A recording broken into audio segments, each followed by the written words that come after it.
Good afternoon, everyone, and welcome to Rethinking Social Housing for California. My name is Jessica Ripper. I'm with the Global Policy Leadership Academy. I'm going to be emceeing today, and just a few quick housekeeping notes to get us started. I'll do this a couple times, and then I'll kick it over for a welcome. So once again, my name is Jessica Ripper. This is Rethinking Social Housing for California. So welcome. One thing we want to do as people come into the room, if you can rename yourselves, if you go down to the participants list in Zoom and look for your name, it should be, it should pop up and be highlighted. Then you can rename yourself so that when we open the chat room for question and answer, that we can just see who's posing questions. So once again, welcome to Rethinking Social Housing for California. We're delighted to have you all here with us this afternoon. As you come into the room, if you can rename yourself, just basically go down to the participant list. I think a lot of folks have this Zoom stuff down by this point, but just like to make sure everybody's on the same playing field. So check on participants and rename yourself if your name isn't popping up next to where you're highlighted in the participants list. Please go ahead and do that. Just so folks know, everyone will be muted with the exception of our speakers, and chat will be closed for the majority of the session. The way this will work today is 5 minutes before the end of the first segment, and then again toward the end of the panel, we'll be opening up the chat for folks to pose questions. And so there'll be 5 minutes to pose questions before the end of the presentation and into the question and answer period. So with that, I just want to say welcome once again to Rethinking Social Housing for California. This is a really exciting conversation we're looking forward to having today. And I want to kick it over to SANDAG Vice Chair and Council President of the City of San Diego, Sean Elo Rivera, and then SCAG Regional Council President and Mayor of Palm Desert, Jan Harnick, for opening remarks. Thank you, Jessica. Hi, everyone. Thank you for joining us. I think this is a really exciting event that we have planned for you. Again, my name is Sean Elo Rivera. I am the Vice Chair of the San Diego Association of Governments, that's SANDAG for short, and Council President of the City of San Diego. So I want to thank SCAG for partnering with us today for our joint housing policy forum, Rethinking Social Housing for California.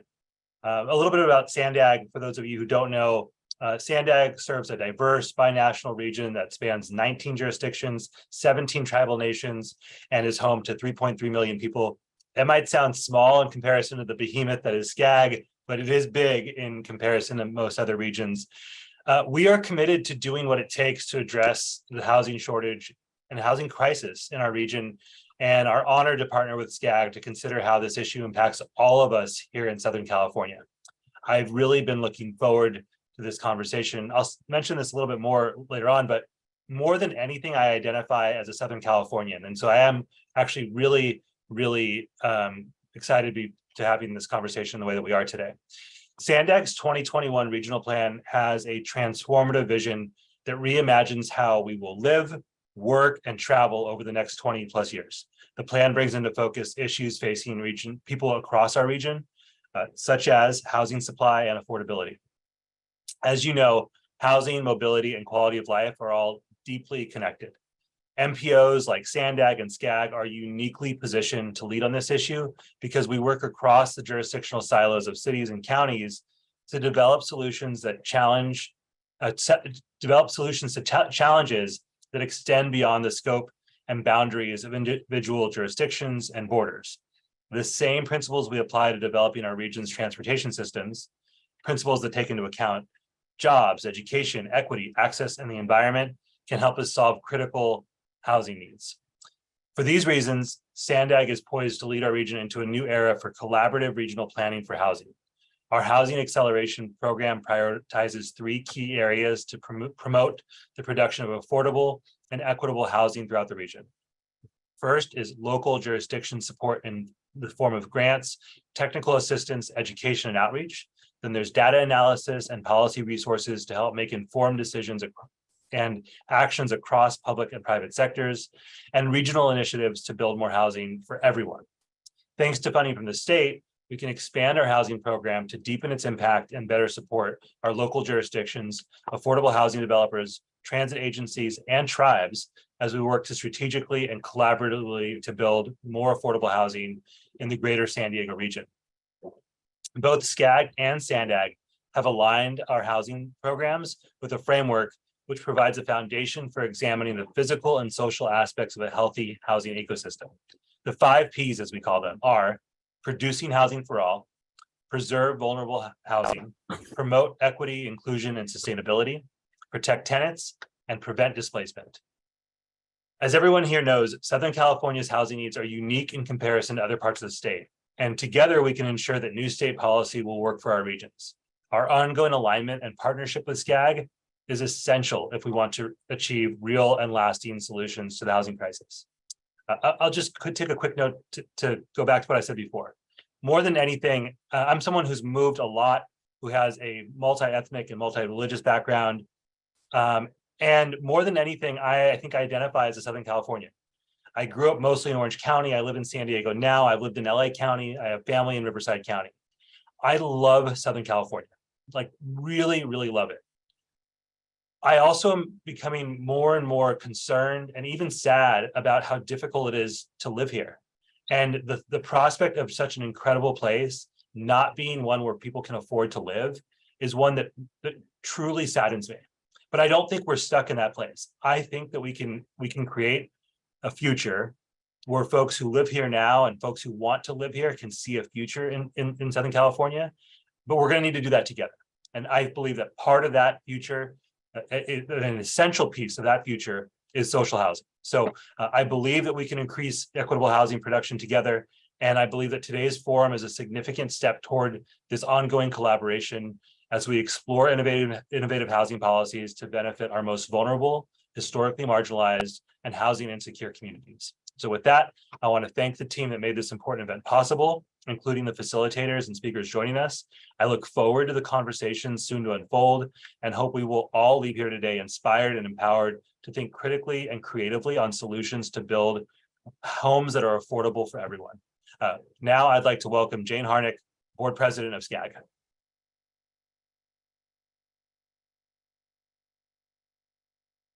You're on mute, Jan. Thank you so much, and thank you for including me in today's really important presentation.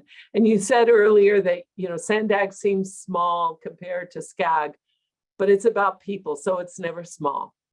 This is a huge issue. So my name is Jan Harnick, and I serve on the City Council of Palm Desert and as SCAG's Regional Council President.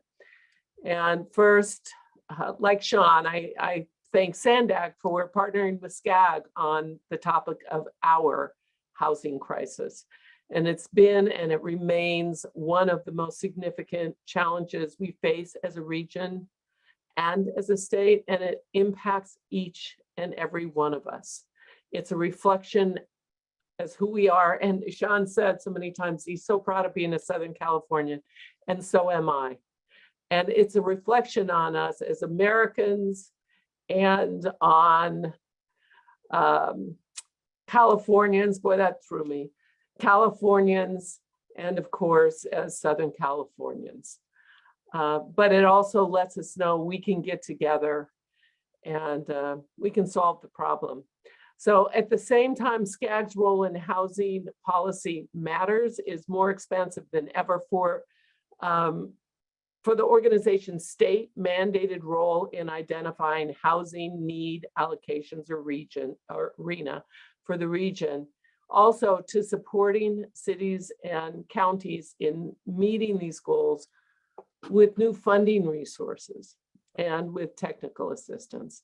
So we understand that to fully address the housing crisis, new and innovative approaches must be introduced, such as the social housing concepts that we're going to share here today.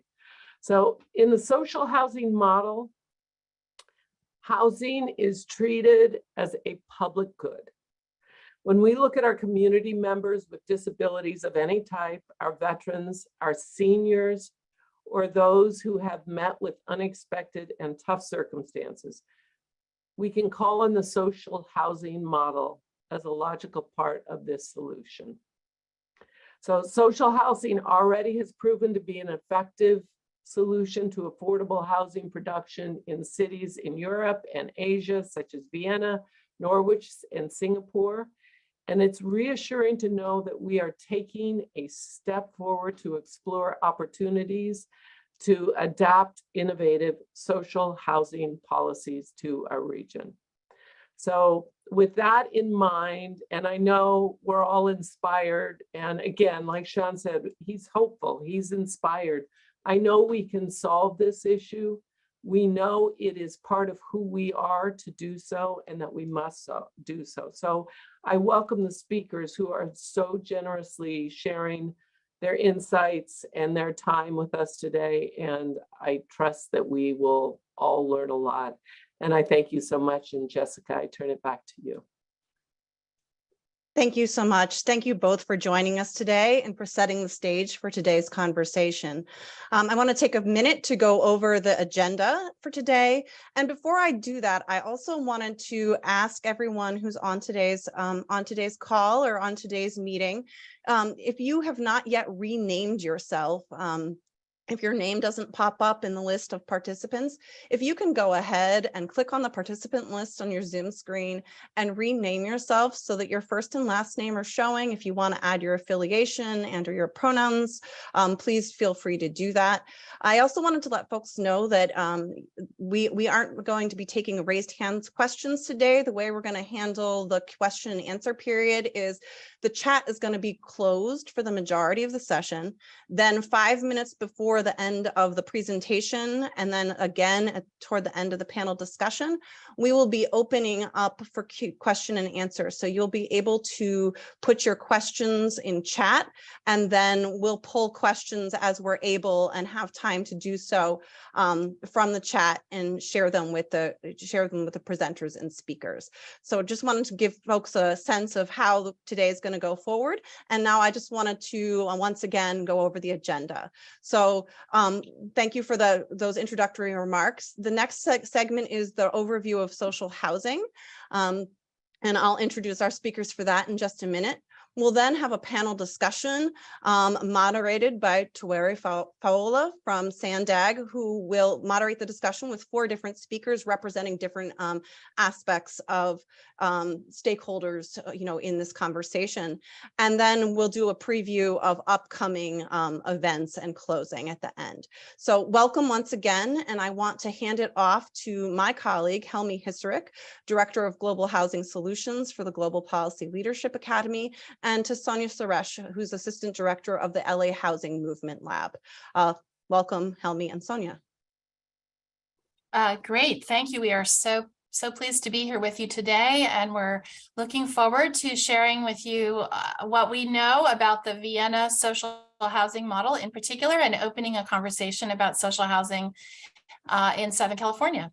So let's go to the next slide.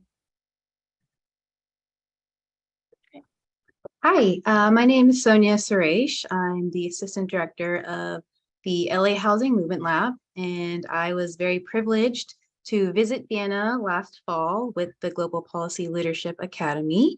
And so we're going to share back some of our takeaways from what we learned there. But first, I'm going to talk a little bit about the LA Housing Movement Lab. The LA Housing Movement Lab is a collaborative table. It's a group of community-based organizations that work on housing justice that have come together to think about how we can really amplify the movement for housing justice by crafting specific strategies, tactics, analysis, and narrative to transform housing in Los Angeles. And our North Star goal is that we want to guarantee that all poor, working class, and people of color live in high quality, safe, and affordable homes within stable, healthy, resilient, and accessible, vibrant communities. And I know that all sounds great, but how do we do that? So our central tenet is that we need to decommodify housing in LA County. And that might be an unfamiliar or even scary word for some folks, but When we say decommodify housing, we mean housing that has been taken off the market. So it's no longer a financial instrument used for profit. It's really affordable housing that is serving the community, the housing that we need here in LA County. And I know that many of you are beyond LA County, but I'm going to just share how we have been thinking about decommodification from our perspective and hope that it is applicable to what you're all doing in your respective areas. So we're going to be reflecting on the Vienna model of social housing to show how they have used this concept of decommodification to reach many of the housing goals we have here in Southern California. And Vienna is not the only place that has had such success with social housing. There are other countries such as Singapore and Uruguay that have their own very different models of social housing. But Vienna is what we're going to focus on today. And we have experts such as Helmi and others in the room. We're going to share back what we learned. I'll pass it to Helmi. Great, thank you. Really glad to be here. I'm Helmi Hisaric, and I'm the Director of Global Solutions for the Global Policy Leadership Academy. The Global Policy Leadership Academy is an education firm that prepares professionals and civic leaders to advance solutions to current intractable societal challenges. We have a deep commitment to development of shared knowledges and best practices, and we're working to expand and develop networks of informed, passionate problem solvers committed to creating a more equitable and sustainable communities for all. One of the programs that we do, some of you may be familiar with the work we've been doing in the San Diego and Los Angeles region called the Housing Policy Leadership Academy. But we have a second program that we've been working on this past year called the Vienna Social Housing Field Study. And the Vienna Social Housing Field Study is a field study where we take a group of interdisciplinary leaders to Vienna to learn about how Vienna solved their housing problem and how their social housing programs works. Our goal is to bring together a curated, interdisciplinary group with different backgrounds and perspectives and experience in the housing policy space and the housing practitioner space, and enable them to really talk together and think about what are some of the lessons we can learn from Vienna that might be workable back at home, back in California. So, and actually the panelists that you'll be hearing from later this morning are all folks that have been on the Vienna Social Housing Field Study. I think what I want to do is just tell you that Vienna has been doing social housing for 100 years. And in 1917, right after World War I, Vienna was experiencing an extreme housing crisis with over 30,000 homeless people and approximately 300,000 people who were living in housing where they had very little housing security. Their displacement was common, doubling up and tripling up of households was very common, and it was a very difficult time. In 1918, they launched what they call their first housing offensive, where they started to build substantial amounts of housing. Today, Vienna is now ranked the #1 most livable city in the world. They were ranked that this year by the Economist intelligence unit, but they've been ranked in the #1 most livable place in the world multiple times during the past 15 years, approximately 12 times. And so what we want to talk about a little bit is the journey that they took from being considered the worst place to live in Europe to now being the most livable city in the world. And I'm going to ask Sonia to walk through a short sort of decade by decade approach they took to get to achieving that. Sure. So starting before World War II, as Helmi sort of alluded to, Vienna was grappling with very high levels of homelessness and slum living conditions. And a group of settlers took it amongst themselves to start building housing on the outskirts of the city. And eventually the Socialist Party, oh, there we go, I got the slides. The Socialist Party came into power and undertook a massive mission to improve housing conditions, and they were influenced and inspired by the settlers movement that were building their own housing outside the city. And eventually, over the course of over a little over a decade, they built 65,000 social housing units. And this was funded primarily through a series of land and wealth taxes. Then there was a pause in social housing construction during World War II as fascists took over the city and began genocide of the Jewish residents of the city.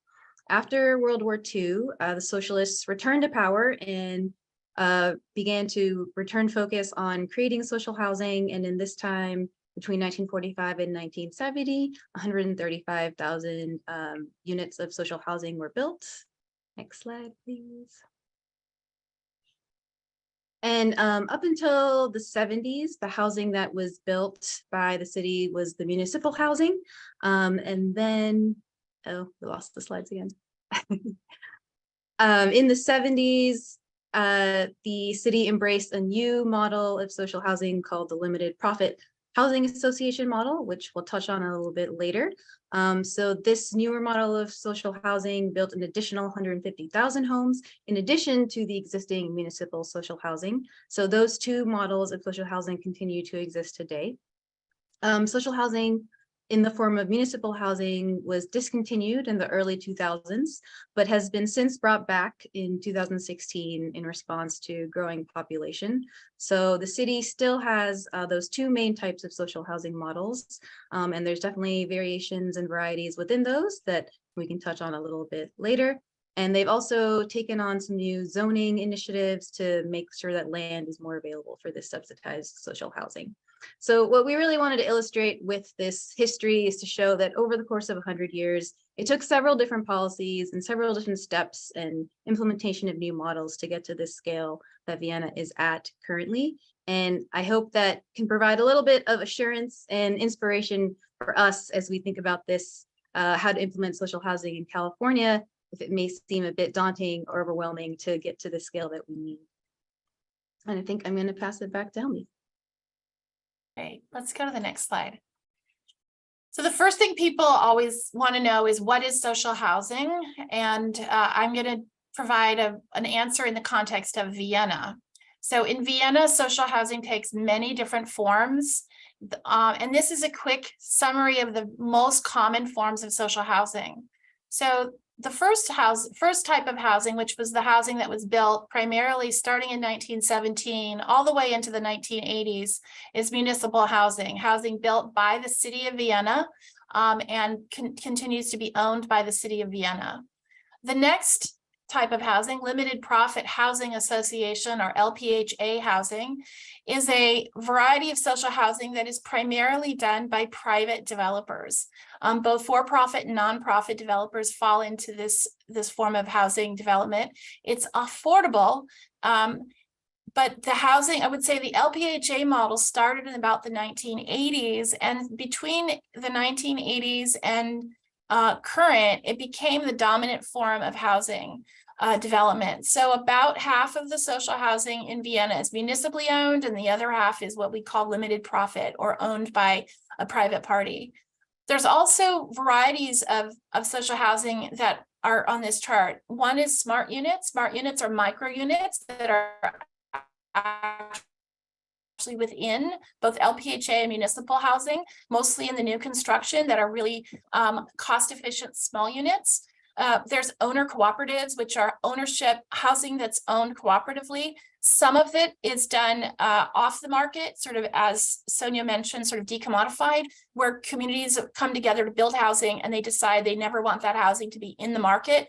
They want it to always be affordable. Other cooperatives actually buy and sell in a market system, but that they have a number of cooperatives in Vienna.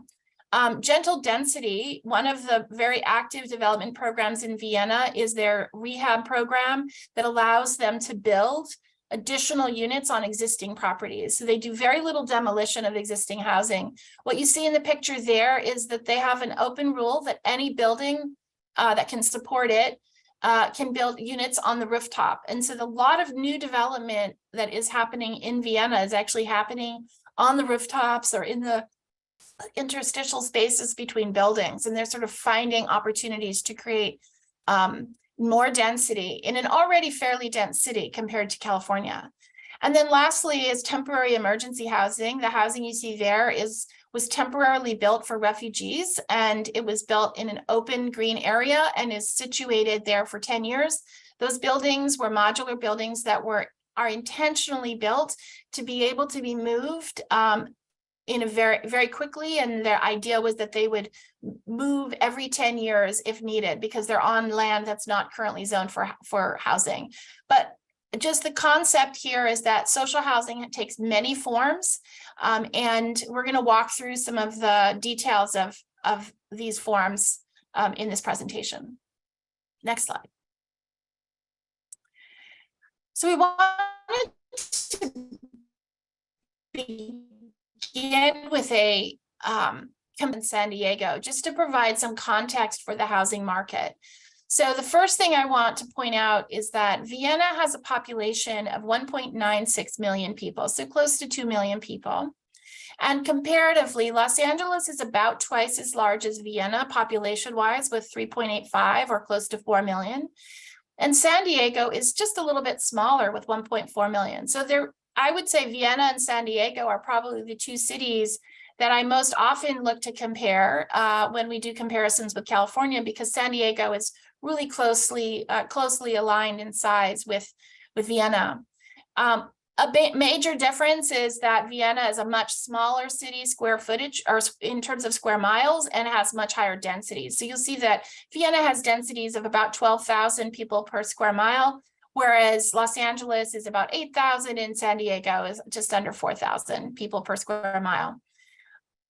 The really interesting part is the amount of housing that's been built and the amount of affordable housing that's been built. It's strikingly different between Vienna and California cities. So you'll notice that Vienna has a population of 2 million and they've built over 1 million units of housing. That's just 1 million units of housing. By comparison, and they have basically 0.54 units per capita, or half a unit per person. Los Angeles and San Diego have about 0.36, 0.37 units per person. So Los Angeles has a population of 4 million and has only built 1.3 million. So they are, 600 to about 600,000 units shy of where they would be if they were at parity with Vienna. And similarly, San Diego has only about 500,000 units for a population that's close to the same size of Vienna. So their total units in Vienna are much greater than what we have in Southern California. And that, I think, is contributing to our housing supply crunch. The subsidized affordable housing is significantly bigger in Vienna. So they have 442,000 subsidized affordable units. And when you compare that to Los Angeles and San Diego, you see that LA has 70,000 and San Diego is about 20,000. So there's a really significant difference in the amount of affordability. I will just point out, though, that subsidized affordable housing in Vienna is created to serve a very broad market.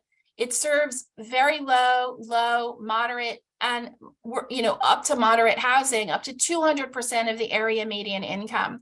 Whereas in Southern California, our housing that is subsidized affordable is primarily serving households earning at or below 60% of the median. So it's really focused in only on serving the poorest.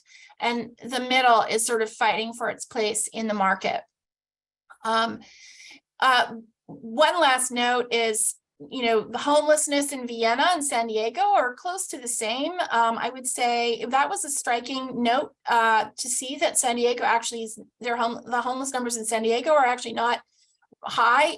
Los Angeles is a real outlier on the homelessness issue and struggling with that extreme homelessness.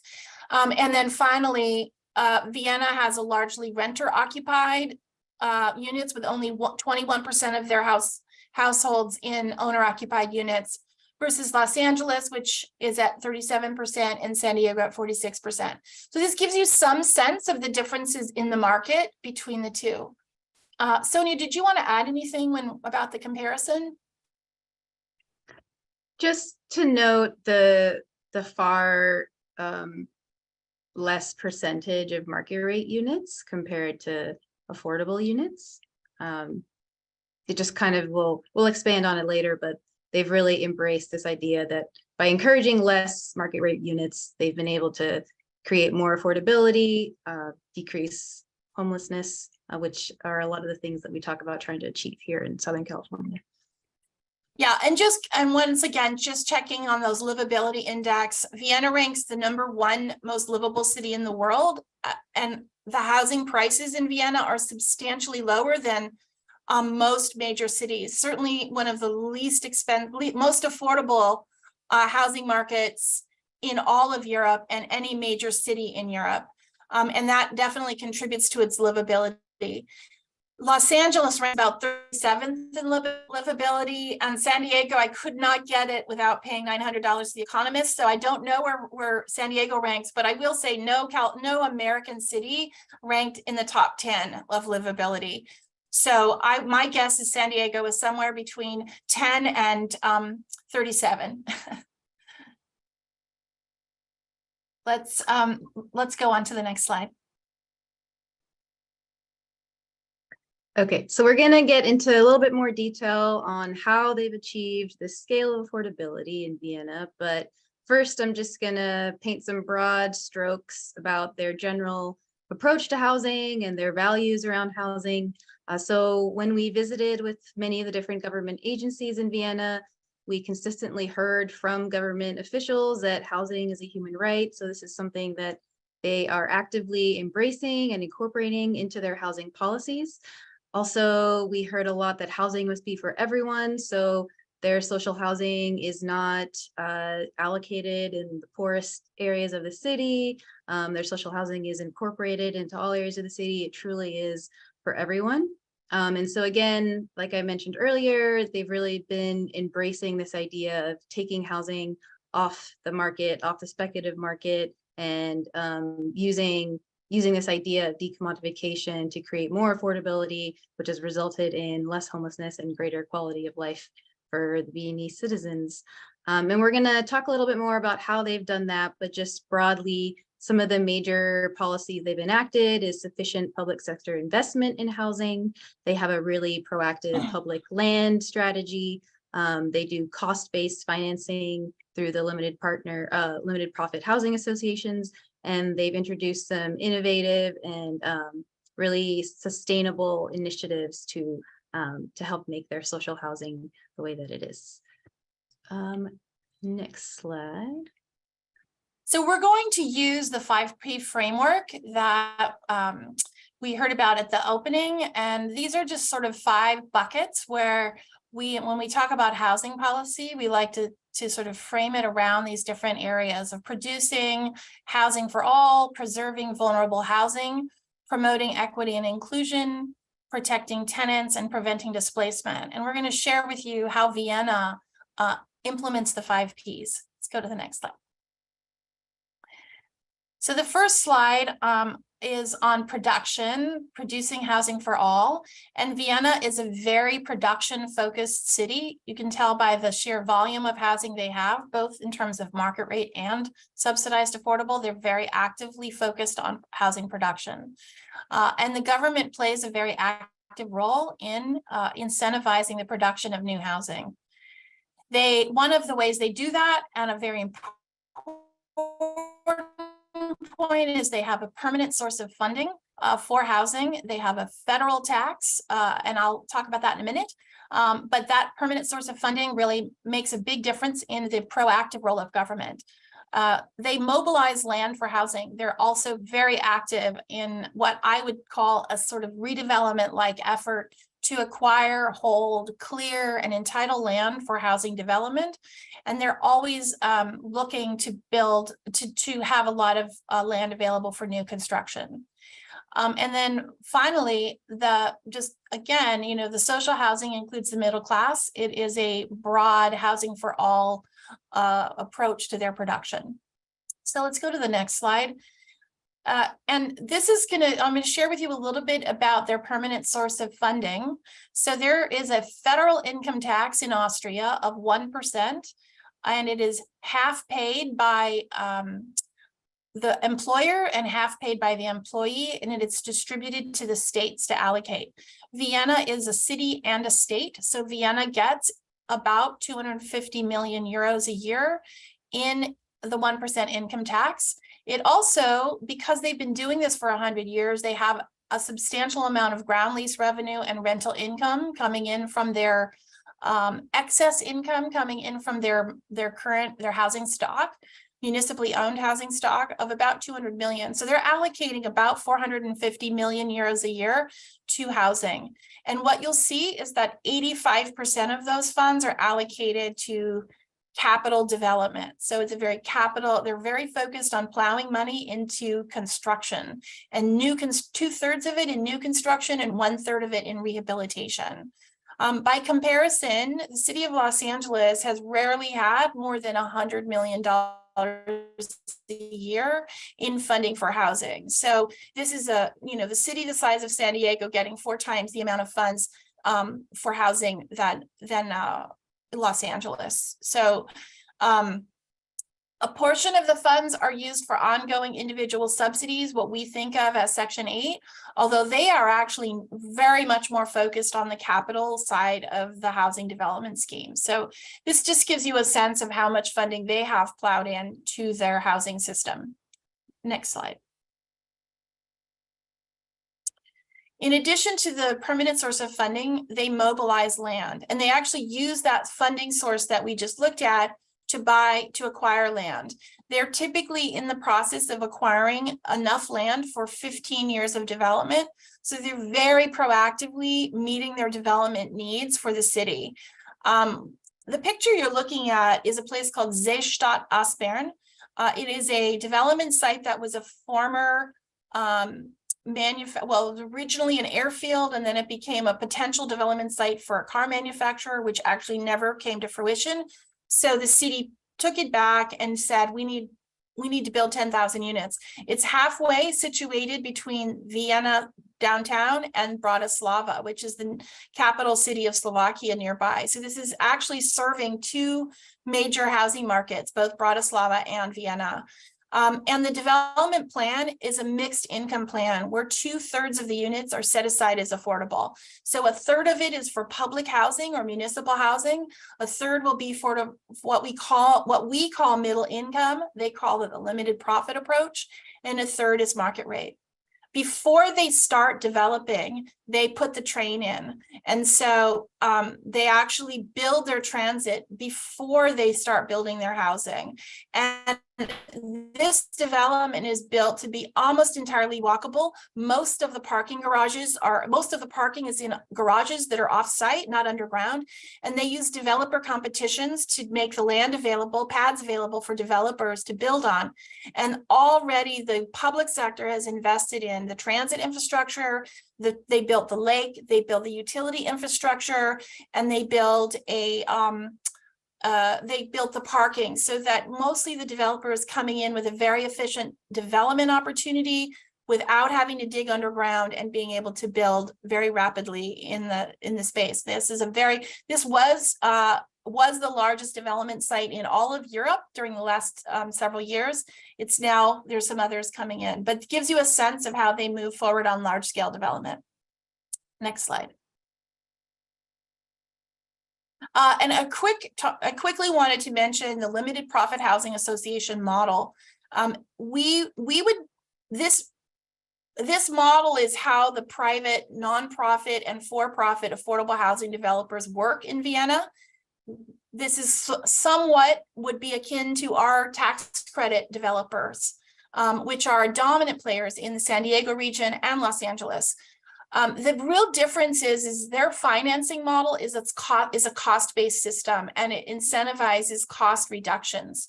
So a few components of the limited profit housing approach is, first of all, it's mixed income. As I've mentioned, it's 1/3 municipal housing, 1/3 limited profit housing, which is permanently affordable, but it's more of a middle income tier, and 1/3 of it is market rate. And then the financing has a limited returns. The lending has a low cost loans and a 40-year amortization. And all of the the costs are driven down. Their costs for construction are about 50% of what we see in our region. So when we're building at $650,000 to $700,000 per unit, they're building it closer to $300,000 per unit, $350,000 per unit. The cost of the building is actually converted into rents. So there's offsets for the deepest affordability, and then the limited profit rents are, I mean, the middle tier is actually a cost rent. So the rents are equal to the cost. So it's basically a pro forma that works with a very low public sector contribution. So the public sector contribution is not coming in so much as the gap in the back, but it's coming in as low cost for land and low cost for the financing. And so they're creating a very efficient model of financing. Let's keep going.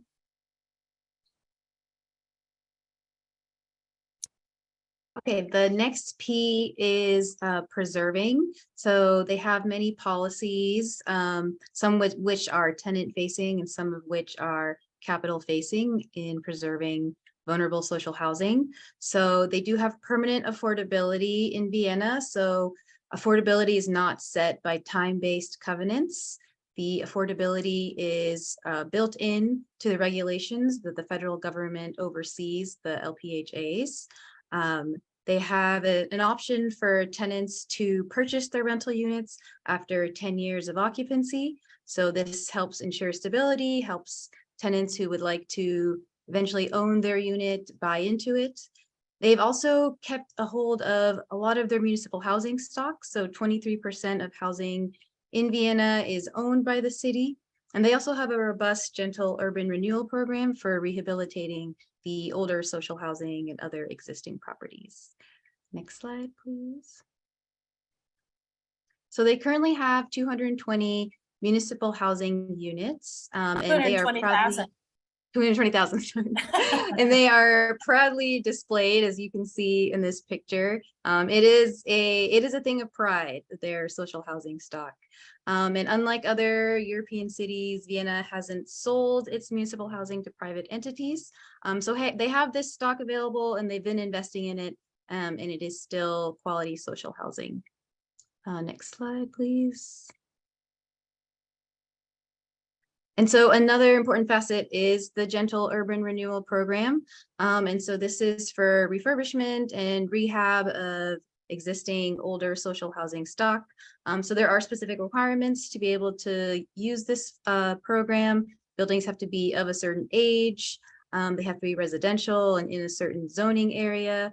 But one of the really interesting and important parts about this program is that this is implemented on the block by block level rather than individual buildings getting funding for refurbishment or rehab. They do it on the neighborhood level. So they're really investing in neighborhoods to keep them cohesive and prevent gentrification.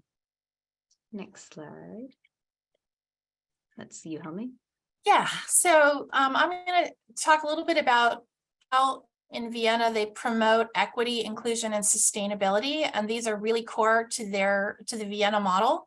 So first of all, they have a policy called social mixing, and social mixing is very simply everyone lives together is how they describe it. They have a very proactive policy for mixed income, as well as ensuring that neighbors actually get along. Because they have an efficient financing system and they have a fair amount of funding, they actually invest quite a bit of their capital into ensuring that neighborhood cohesion or that there's social cohesion within neighborhoods, that you have people who are sort of helping to resolve any disputes or making sure that people are effectively using open space and have access to it. They have a zoning law that was actually relatively recently passed for any new land that converts as previously not zoned residential and becomes residential, then it must be zoned to have a third municipal, a third limited profit, and a third market rate. So they've actually built right into their land use a social housing zoning policy for land that changes hands. And that actually affects the land prices, but it ensures that when a new buyer comes in and wants to change it to residential, that there's actually a target for affordability built into the land. They're very integrated in their land use policy. They focus on transit along with sustainability and mobility in their land use planning. And they do that through, they also carry those ideas through the jury developer competitions on publicly owned land. They're trying to be a carbon neutral city by 2040, and they are one of the most noticeable things spending time in Vienna is that because they are not in an affordability crisis, that does not, part of the public discourse isn't so much filled with conversations about housing affordability. It's very focused on the conversation about sustainability, much more at the forefront of their public discourse. Let's go to the next slide. So touching quickly on the social mixing policy, we call it affirmatively furthering fair housing. What I can tell you is that all their zoning is mixed income. They have affordable housing in every neighborhood of Vienna. There really are no poor neighborhoods and rich neighborhoods. There is a real constant sense that every neighborhood is actually a mix of us, of all people. And they have, as I mentioned before, a focus on social cohesion. The mayor of Vienna will often say that he's very proud of the fact that in Vienna, you cannot tell a person's income by their address. And I'll just add that the mayor of Vienna grew up in social housing. So he's continues to be a proponent of it. Next slide. So their emphasis on sustainability is striking. They have very low carbon approaches to construction. They're actually at the forefront worldwide on wood frame modular housing and working on low carbon construction technologies, also on housing that is low carbon once it's built. So that's one of their technical areas of expertise because of their background in wood manufacturing. They also promote car-free living. They have a very strong transportation system. And even when they build far away, as in that first development I showed you called SAJE Aspern, they will actually promote car-free living. So all through Zeestadt, as an example, is very walkable. Children ride their bikes. Small children are constantly running around because it's not got a lot of cars running through the neighborhood. It's very focused on taking, walking around, taking bikes, taking scooters, and then also taking the train to longer destinations. All of the utilities are working towards electrification, and now with the Ukraine problem, they're actually moving that more aggressively. And again, in new developments like Zeestadt, they have Siemens helping tenants be able to actually, they're using smart technology to enable tenants to monitor and manage their own utility usage really effectively. Let's go to the next slide. This is another development site. This one is more in the urban center. And what you can see here, it's called Sonnenviertel. And this development site, just to orient you, if you start at the back with the gray roofs, there's some tall buildings and there's a gray roof. That's the main train station in Vienna. And that main train station, they changed their rail realignment, and it used to run where that green park is. What they decided to do in realigning their train lines was that the transit entity partnered with the city in coming up with a development project. So part of the land is owned by the city, part of the land is owned by the transit authority, but they work together on a plan. And in fact, there's, in addition to the main rail station, what is harder to see is there's also a trolley running through there. So if you live here, you really don't need a car. It's a 75-acre development with about a little over 5,000 units of housing. It includes a 17-acre park. It includes a school. It's like a elementary school, but it starts at very young ages, like zero, like preschool. And the whole development includes a mix of municipal housing, cooperative ownership housing, limited profit housing, and market rate housing.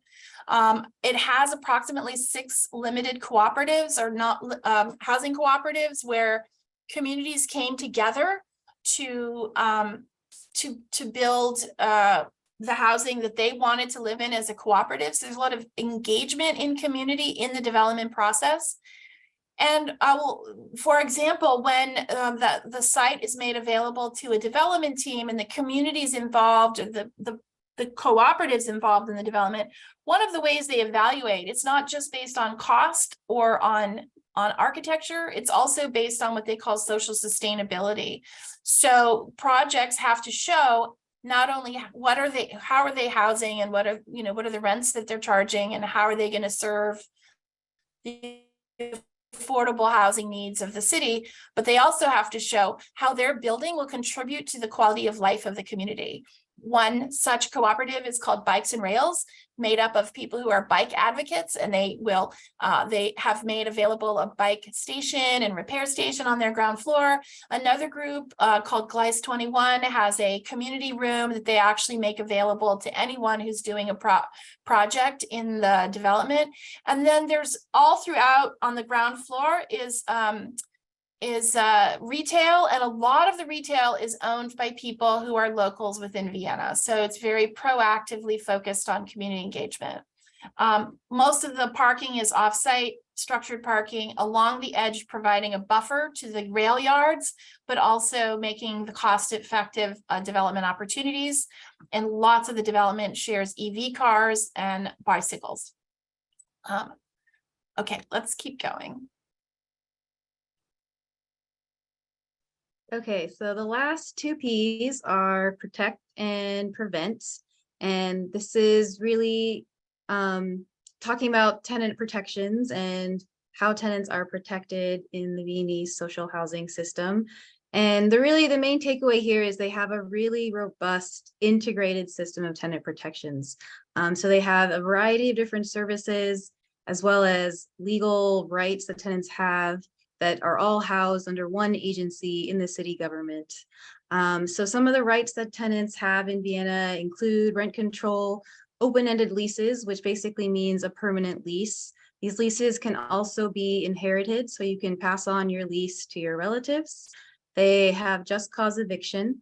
Some of the services that are offered by the city include leasing assistance. So the city will actually place people into social housing units if they meet certain criteria. There's an allocation of units that are given to the city for them to place people into the units. They have a whole wing of this agency that offers legal support. So they support tenants and landlords in legal crises. They also offer mediation services, not just for tenants and landlords, but also within buildings if there's disputes within community members living in social housing together, and many other community support services. So this includes things like tutoring services on sites. It includes things like having a welcoming committee for new folks who are joining a building, and supporting residents in decision-making, any decision-making they have to do in their building. Next slide, please. So again, another emphasis on preventing displacement. If an eviction is in process, they have a system of care around this process. So the city is notified immediately, and the tenant who might be undergoing this crisis is provided support as well as any needed rental assistance. Incomes are only checked at lease up. So if you enter into a social housing unit, your income is checked just once when you enter. If you happen to get a raise or happen to be making more money, any kind of income growth that you have does not affect your ability to stay in that social housing unit. And again, as I was mentioning earlier, they really focus on block renewal. So anytime they're deciding to make upgrades or rehab to a certain area, they're doing it on the neighborhood level rather than individual building by building basis. Next slide, please. So again, just really want to emphasize that they have this really robust integrated system of tenant services that's all in the central agency provided by the Vienna government. So this includes eviction defense, anti-tenant harassment case management. It includes placing folks in social housing and the community building and social cohesion support. So they're really having like a wraparound approach to making sure that tenants have the protections they need and are able to stay in the social housing should anything happen. Another aspect of this is that they do have more accessible vouchers. So if there are lower income tenants who can't afford the already subsidized social housing, they do have very accessible vouchers for those folks. There's also funding for tenants who would like to form a cooperative. So Helmy mentioned Gleis 21, which is the picture you see on the top right. That's one of the co-ops that we visited that was completely designed by and created by a group of folks who wanted to create a cooperative living situation together. And overall, throughout the various buildings and tenants that we met with, there's tenant ownership and control consistently present throughout social housing in Vienna. So that can range from a resident board that, you know, might be making operations decisions about the building, all the way up to something like Gleis 21, where folks are coming together, getting support from the government to build a cooperative that meets their needs. And I will hand it back over to Helmi to close us up. Yeah, so hopefully this gives you an overview of how social housing worked in Vienna.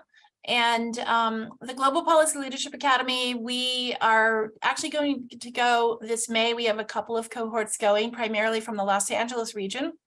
We'll continue to take cohorts. And if you want to know more about how to join one of the Vienna social housing field studies, you're welcome to go to gpla.co and get your name on the interest list. And really appreciate the opportunity to share with you a little bit about how Vienna's social housing model works. Thank you. Great. Thank you, Helmi, and thank you, Sonia. I'm going to, with that, I want to take the first question. There's a Jessica, yeah? Jessica, we really only have time for one question. So could you please just do one, and then unfortunately, we're going to have to move forward. Okay, thank you, Natalie. I apologize. So first of all, I guess the first question that came up is, you know, are developers largely privately or publicly owned in Vienna? And if private, how are they profitable, and are the expectations for profit different? I'll tackle that. So the developers in Vienna are both, there's market rate developers. About 50% of the development is market rate, and the profit expectations, I believe, are the same as ours. I don't really have a lot of knowledge about their market rate program, other than that they're active builders of market rate housing. On the affordable side, the limited profit associations are limited profit. And so they're structured. First of all, they mostly started 100 years ago. Many of them started as sort of employer-sponsored housing, and they are private, primarily not-for-profit, and they take a small amount of profit that they can plow back into their organization, and then their development program has quite strict limitations on profit. In addition to getting their return, they do get tax benefits as nonprofit organizations. I will just say they're structured in Vienna in many cases as cooperative associations. So tenants are actually by law allowed to buy their unit, but what they're buying into is they're buying into the association. And so they're sort of holders of a cooperative unit, but they can by law own their own units, and those can transact on the market with some limitations on price. Great. Thank you, Helmi. And I know that we got some other questions, so we will do our best to either address them back to you in chat or following the session. Thank you all. And at this point in time, I actually want to turn it over to Tuere Faola, who is the Sustainable Community Manager for the San Diego Association of Governments, for our panel on how we can adapt the Vienna social housing model for a California context. Thank you, Jessica. And thank you so much, Helmi and Sonia, for your presentation and really for working with us through the technology challenges. We really appreciate your professionalism and just ability to stay focused on this very important topic and providing us all with this housing context as we move forward into the conversation with our esteemed panel, who I'm really excited to introduce and get you to. But first, just again, I'm Tuere Faola, and I am the program manager for SANDAG's Sustainable Communities team. And one of our primary responsibilities is working with our local jurisdictions around regional housing initiatives. We also work on putting together our regional transportation plan and our sustainable community strategy. So I, for one, am very excited to be able to hear all of the engaging conversation and insights that our panelists have for us today. And today we're joined by leaders representing diverse sectors that play a crucial role in moving housing policies forward in California to discuss similarities and key differences between social housing models that you just heard about from Sonia and Helmi in Vienna and our own housing policies here in Southern California. As you saw in the presentation, Vienna has a comprehensive and cohesive approach to housing in comparison to how we might see throughout all of California, with the clear and consistent principles that are guiding their decisions.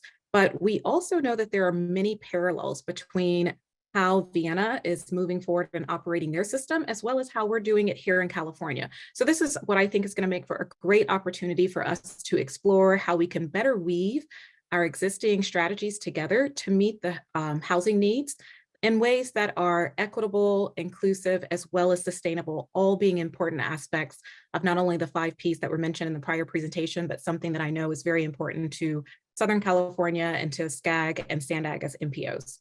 So as I said earlier, and you can see here on the screen, we're honored to be joined by this esteemed panel here for today's conversation. First, we have Assemblymember Alex Lee, who represents California's 24th Assembly District. Assemblymember Lee has been a leader advocating for social housing in California since election in 2020, and was the first member of California state legislature to introduce and work on social housing legislation. Lee recently introduced AB 309, his 3rd iteration of the Social Housing Act, and has been chair of the Select Committee on Social Housing since 2022. We're also joined by Joe Donlin, who's the Deputy Director of Policy and Research at Strategic Actions for a Just Economy. So SAJE for short, because that is long. But this is an organization that builds power with residents of South Central Los Angeles to advance racial and economic justice through equitable development, tenant rights, and healthy housing. Joe also serves as Director of the LA Housing Movement Lab and is a steering committee member of the United to House LA Coalition that passed Measure ULA in the city of Los Angeles just this past November of 2022, which will fund social housing and tenant protection programs.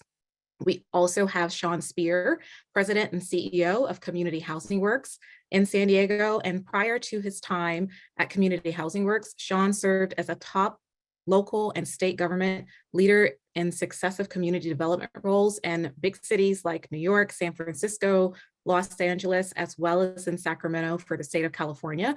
And throughout his career, he has developed both new project financing structures, especially for affordable housing preservation, as well as designed and implemented billion-dollar government programs with the goal of building better communities for those in greatest need. So really looking forward to hearing from him.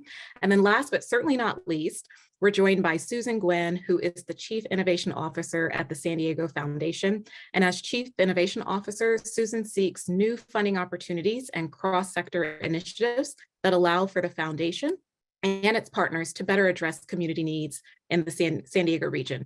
She is also the president and CEO of the San Diego Regional Policy and Innovation Center, where she manages a team of experts that brings together community leaders dedicated to helping solve San Diego's most pressing issues.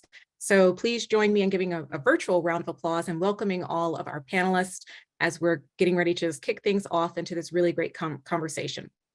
So panelists, I'm gonna go ahead and just jump right in. Since all of you were in Vienna, or most of you were in Vienna, and we just heard this really great presentation from Sonia and Helmi, let's start off our questions with talking about some of the main concepts there between what we see in Vienna as well as what we have here in California.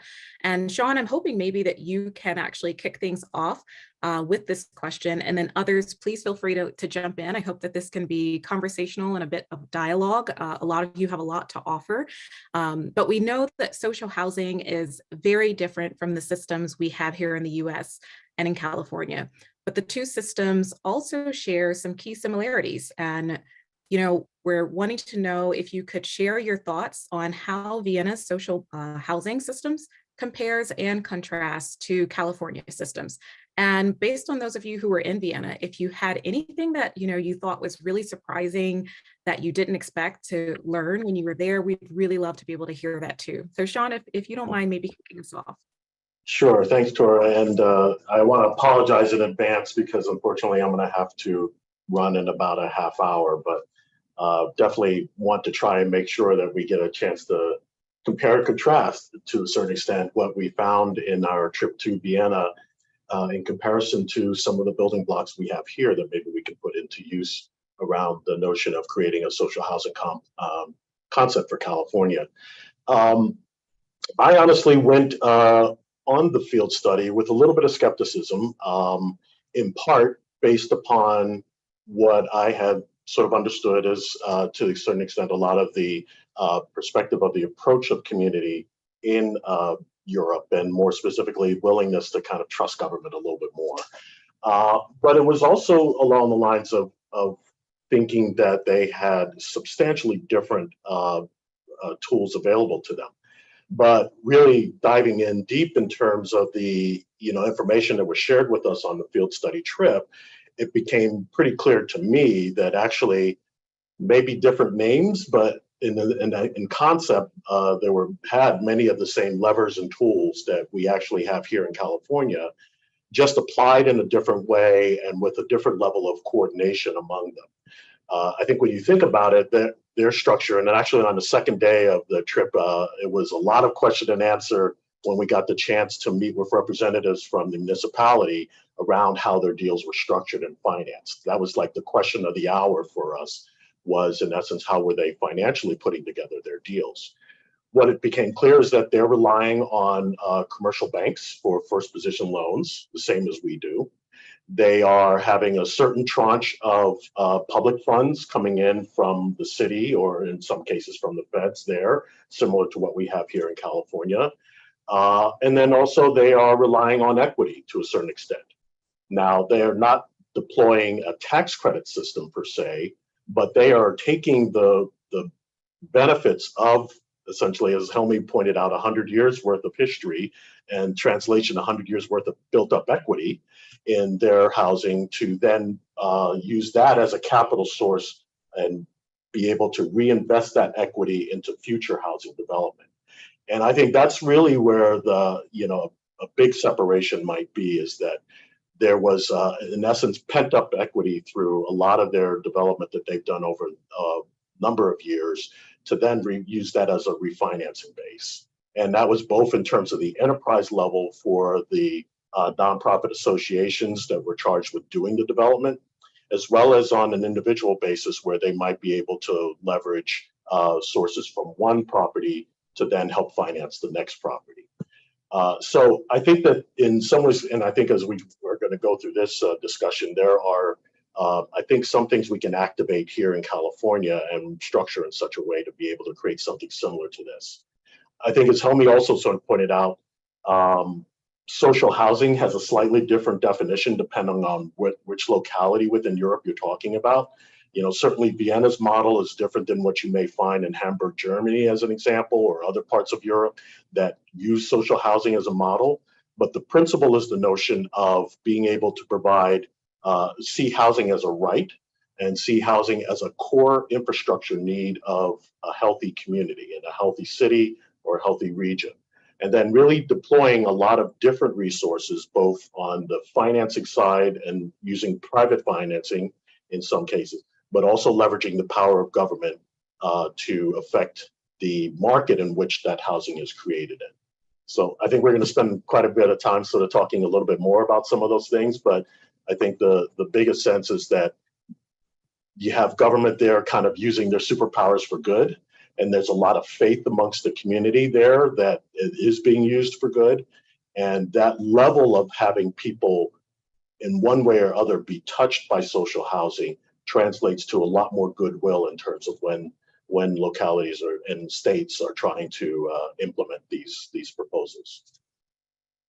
Thanks, Sean. I really love that, and really love that what you're kind of highlighting and where government's role is in this, and really being able to do the things for good. Joe, I was wondering, do you want to maybe chime in here a little bit, especially from a nonprofit advocacy equity perspective? Maybe you have a few things that you'd like to just kind of chime in on what you saw as opportunities, as well as thinking about comparing and contrasting. For sure, I appreciate that. And thank you for having us here today. it was an incredible experience. Thank you to GPLA and Lasar for pulling together the group to go to Vienna. As we learn Vienna practices, those 5 Ps that were mentioned, and just want to lift up how important, before we even talk about social housing, and how important those tenant protections that Sonia spoke about as being integral to how amazingly livable Vienna is. And those tenant protections extend across social housing and beyond into the private market as well, and across the country. And as has been noted, they've been doing this for 100 years, and I think we can actually draw a lot of hope from the fact that 100 years ago they were in a place where Vienna was considered to be having one of the worst housing situations in all of Europe. And when we think about our crises here in California, sometimes they can feel insurmountable. And I actually think it's amazing to see the progress that they've made when they've committed so intently to the social housing approach.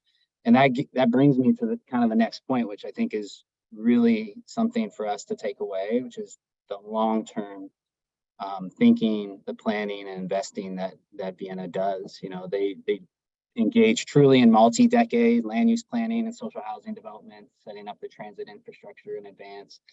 Sometimes we get stuck in our next 2-year goals or 8-year housing element model or whatever it might be. But what we can build long-term over the decades, and both build physically but also culturally around our housing systems is really important. So thinking on that time span, and a big piece of that, and something for us to think about, is the role of public institutions, and how, as Sean mentioned, how very strong and proactive the public institutions are there.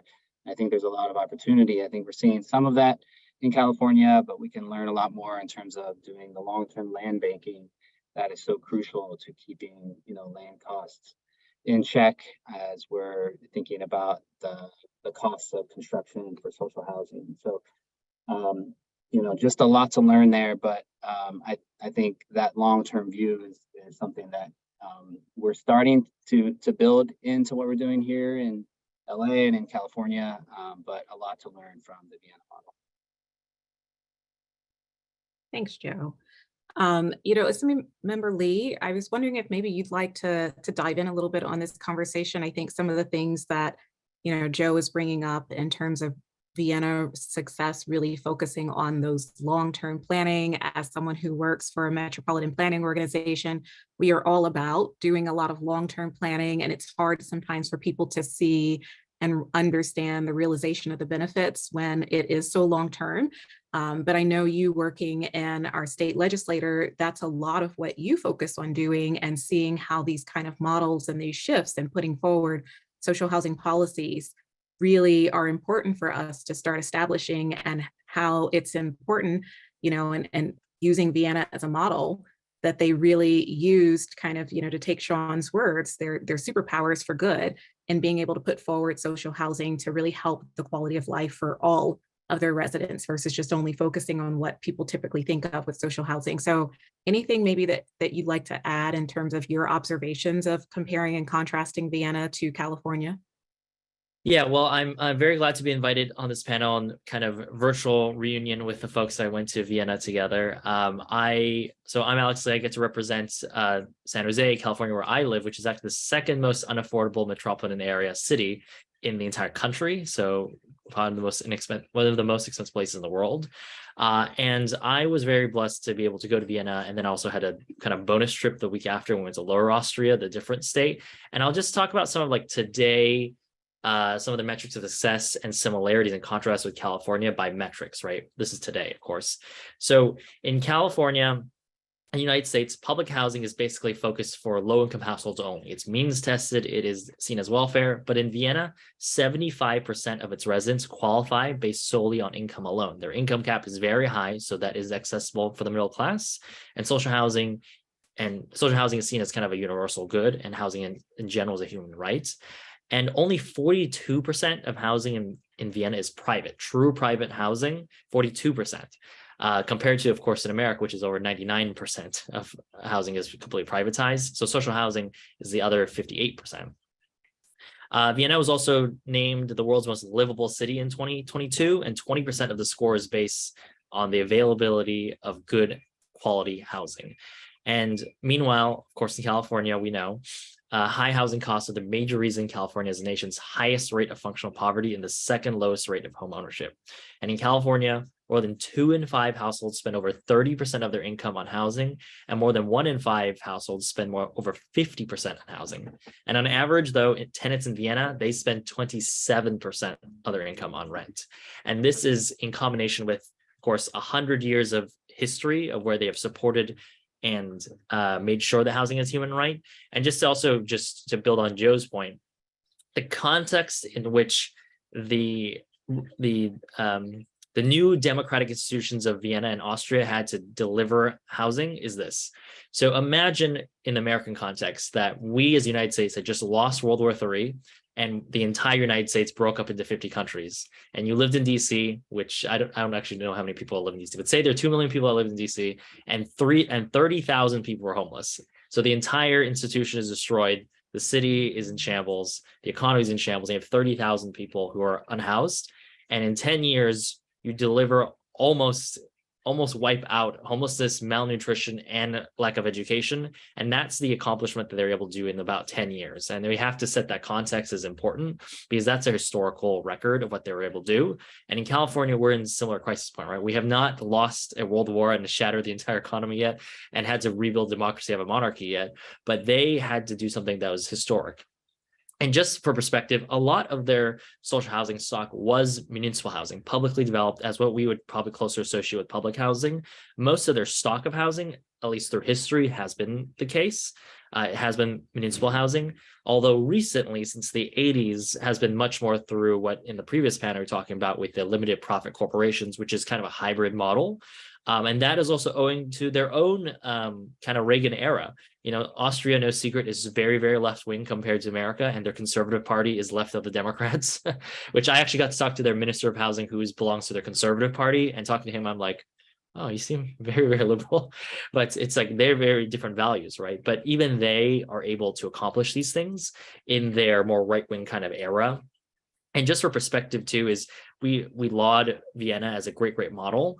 And yes, they're very urbanized. They're still very car centric. Most people in Austria still own their own cars and they still love to drive. And I want to just slightly contrast that in Lower Austria, which is the state outside of Vienna. So it's the equivalent of their New York, their second largest state. They have a high rates of home ownership, much more rural cult communities, and yet their social housing program still works really well. And they have built it in and molded it so that it can also deliver for a home ownership kind of model where they have a rent to buy model as well. So even their more conservative government out there in the state of Lower Austria can also make social housing work, and as well as more left-wing government in Vienna can also make it work. So by the numbers, they're doing really well. And I also always want to point out that, you know, they're living through the same historical moment we are. The war in Ukraine is definitely affecting them and their prices of material and labor shortages. They are going through their own refugee and immigrant crisis that is unprecedented for them. And after the fall of the Iron Curtain, they're becoming much more of a temptation for property speculation and high rents. And they're seeing these new phenomena hit them just the same way California is. But they have the big differences, these historical institutions that make them very robust to these changes. But, you know, it's something they challenge and they worry about too as the challenges happen. But you know, cannot be understated the public direction of their central planning, their long-term vision, and that's really what the government supports. So even in their new model, the kind of mixed, where they have the private institutions and the public institutions together, they still have a strong focus for delivering housing for all. Thank you, Assemblymember Lee. So I was thinking maybe we could shift in our questions just a little bit, just to lean in a little more in some of your role and focusing on kind of the legislation and what we're seeing in terms of programs coming down. And I think also just an opportunity for some of us to hear a little bit more about Assembly Bill 309 and what your you know, kind of hope and visions are for that. But maybe you could start us off and share more about the state legislative efforts that you and others are pursuing to advance social housing or elements of social housing. In California, there has been, and I can say at least for, you know, my team at SANDAG, we track and try, I should say more try. We try to track a lot of the various housing bills that are coming out of the legislature. And, we're really interested, as I'm sure many of the participants are today, to just kind of understand where this is going and get your perspective on that. And, and Susan and Joe, just to kind of maybe prep and get you ready, because we haven't heard from you, Susan. So I'm hoping after Assemblymember Lee chimes in that you could also, just give your perspective when you think about it from an advocacy role and what that means. So as Assemblymember Lee, maybe if you'd mind just starting things on. Yeah, I'll just briefly talk about Assembly Bill 309, which is building upon several iterations, building upon the social housing work we're trying to do in California. I do chair the Select Committee on Social Housing, as well as a lot of my colleagues, and I'm very thankful that a lot of my colleagues, including many who are on the trip to Vienna, also are now co-authors on AB 309, the latest iteration. The gist of it, the highest 5,000-foot level, is that we are creating a public developer that could come in and help us build out all the incredible social housing we need. You probably, as many folks on here in SANDAG, if you're working in local government sometimes, perhaps the thought has always occurred to you that you as a city, a county, or whatever municipality think to yourself, I want to build X amount of units. How do I do that? You don't have the mechanism to do it, or you don't have the tool. In the United States, in America, we broadly speaking have only two tools. We have regulation, right? We regulate people and we say, hey, you're doing a bad job, we'll sue you or do something, like, especially think about the state level. If you're not doing a good job with housing compliance. Or the second thing is we give you carrots, right? We give you money, we give you incentives for private development. There is no concerted effort of public development. This is what the gap we're filling in. So if you're a school district, that's like, we have a bunch of defunct school sites right now because of declining enrollment. We want to build teacher housing, but we also don't want to become property developers, and we don't want to sell our asset. What do? Well, if there was a state developer out there and they said, well, here's a piece of land, we want to build teacher housing here. Can you just do it for us? And then we're like, sure, we'll do it for you. And that's the kind of centralized idea of development that Vienna has with their the city departments too. So we're trying to bring that kind of approach to it. Full disclosure, it's also a combination of the Singaporean model, which is much more capitalist in its thinking, to combine those models together. So that's really at the very high level is what our bill is seeking to do. And it will be able to develop mixed income, beautiful, sustainable developments in neighborhoods across California, especially in our vision of why it's attractive to a lot of members, especially in areas that don't necessarily attract the development and capital like the metropolitan areas. We know our Central Valley folks and our Central Coast folks still need housing, and it doesn't have to be necessarily the same scale or size of what happens in the Bay Area or perhaps in Southern California, but we still need that housing, still need that investment, and this is kind of that synergy that can happen at a state level where we can leverage all our resources together. And I will say the last thing is, social housing, before I got to legislature, was a term that no one talked about, no one cared about.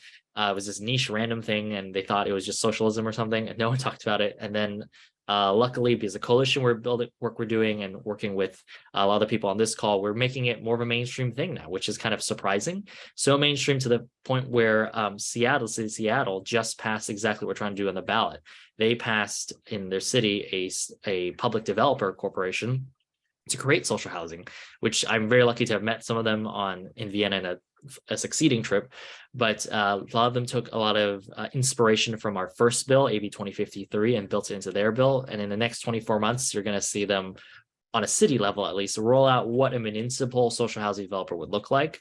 And they're going to be a great case study for us going forward. And so I would urge a lot of people to keep a steady eye on what Seattle does. And in a lot of ways, they kind of lead the nation, unfortunately. So we got to catch up to them. And I'm hoping to replicate their success here in California as a state. Yeah, thank you. And thank you for that tip. We certainly appreciate them leading the way and moving this forward and allowing us to be able to observe and see what they're doing and how we can apply that here. But I think we're really excited to see what opportunities exist for us in California to move this forward. And I appreciate you saying that, sometimes people really try and overly think what the term social housing means, and they have a very negative kind of connotation with it when we're really trying to find strategic ways to bring more housing and bring in the public sector to help in that way. And I think, Susan, maybe you could chime in here too, because, with the foundation, you guys are also really looking at ways that you can think strategically long-term and how you can leverage working with a variety of entities from an advocacy and nonprofit perspective to bring more housing into our communities. So maybe you could jump here into the conversation some. Well, thank you so much. And I've so enjoyed listening to my colleagues about this and enjoyed going to Vienna. And as you all remember, Mark Stewart, who's the CEO of the San Diego Foundation, and our CFO, James Howell, also went to Vienna. And what we took away from that certainly was a confirmation of a housing first policy and a commitment from the San Diego Foundation to help in housing in any way we could. It was an eye opener to see that, 3 out of 5 Viennese live in social housing and subsidized housing, and that they're only paying, 25, 27% of their income towards rent. We don't have a 1% tax here on everybody's paycheck to support social housing. We don't have 100 years of land development and rental subsidies that we're taking in San Diego to support these building efforts and those types of things. But we do have a couple of things going on. One, there's more money available from the federal government and state than during the Roosevelt era for building and workforce training and any number of things. So I think where philanthropic organizations come in is first to help identify those resources and to partner with government and stakeholders to bring that money back to our regions so that we can build and we can get cheap money out to developers and thereby reduce the rent for people and offer home buying opportunities. So the San Diego Foundation is committed to raising $100 million. We think it'll be significantly more than that to drive down interest rates and to provide seed funding for affordable developments. And in our view, affordable developments include mixed housing. We very much like the Vienna model that you cannot tell somebody's wealth by their address. So we'd like to see buildings that are a mix of deeply affordable to market rate, all within the same building. One of the things that we see frequently in San Diego because of tax credits is on the same property, we will see a market rate unit and then right next door to it, a completely affordable or deeply affordable building. And there are lots of problems that come with that. I mean, yes, you get the potentially tax credits for that make it more sustainable and buildable, but over time, the cost for maintenance, the continued depreciation of the property, all of that, you're going to have one property that looks one way and is maintenanced, and everybody realizes that wealthy people live in it. Next door, potentially a property that's not treated the same way. So it's one of the reasons that we like to see mixed housing in that. We did partner with SANDAG, we're super grateful for. They're so creative and innovative, and you may not know this, but they went to bat at the state, and the REAP 2.0 funding is actually also available to be paid to developers. And so that money can be used in combination and leverage with philanthropic dollars to put more money into the community to once again, reduce those rental rates for people. And I know when SANDAG came to us, they were thinking they would have about $10 million in REAP 2.0 funding. And the foundation, it took us a day. We went back to our board and we matched it with $10 million in philanthropic dollars. And SANDAG's now raised that to about 13 million. And we've raised another 10 million in philanthropic. So between the two of us, we've got about 33 million so far. And we're working our way up to $100 million. But this is a space where we have to have philanthropy come in and help. Yeah, no, couldn't agree with you more. And I think it's a great example of showing how it's really something that we try and talk about here in the San Diego region, that there's room for all of us at the table when we're trying to solve the housing crisis. It's really about leveraging everything that we can to make sure that we're able to put forward, the best solutions for our region. And Sean, I saw that you unmuted. Are you needing to jump off, or did you want to weigh in here? Yeah, I just wanted to echo some of Susan's point, which is what I think may be a bit of an advantage for us here in comparison to Vienna. So I think Vienna was a great example, but I think actually we might have some things that work in our favor here as well. The fact that there are so many related industries and supporting entities that are recognizing the importance of developing affordable housing and broader housing opportunity in general, coming to bear on this question today. I think that combination of being able to then sort of map the resources, look at what are things that can be brought to the table, and then basically being able to leverage those opportunities for more housing creation here, I think actually can work to our benefit. The fact that you have something like a San Diego Foundation willing to make the commitment of raising capital for housing development here, and the hope is that that in turn can translate to a wider variety of housing, both income level, but also where it's developed. I think for those that are participating on this call that are in the housing industry or the affordable housing industry recognize that, there's heavy focus today based upon the state's resources upon focusing on highest resource areas, which is an important goal. But at the same time, it means that not as much affordable housing is being developed in revitalizing communities to come alongside other economic development efforts that may be happening in communities that traditionally have suffered from disinvestment. So if this expands the opportunities for us to do more housing in more places and in more variety, I think this can be a tremendous game changer for us. And I really applaud the work of the state and the Assemblymember and his cohort who are looking at a variety of different state legislation to actually support more as of right development in more places, particularly for affordable housing. Yeah, thanks, Sean. I really appreciate those comments. And I think, the efforts that the foundation are doing are very commendable, and it's something that we want to see. And I think when SANDAG wanted to form this partnership, we wanted to hopefully be able to showcase how this could be an example of being able to do this more and take the sometimes very limited funding that we have in the public sector and leverage that with philanthropic funds to be able to do more for our region. So we're really excited about that and really appreciate the comments that you were able to add on here. If you're able to stick around, I want to get to Joe for him to kind of weigh in. Susan talked a bit about what the SANDAG region is doing. Joe, I'm hoping you can talk a little bit about what you've seen going on in the LA region. There's been Measure ULA, La Casa, and LA Land Bank, a lot of things that are happening that maybe you could speak to a little bit. And then we'll jump to another question. And if Sean's able to stick around with us for just a little bit, we'll let you lead that one. And then I know you have to take off. But Joe, do you want to chime in here? Sure, thank you. And Sean, I'll try to be quick, but a lot is happening in LA.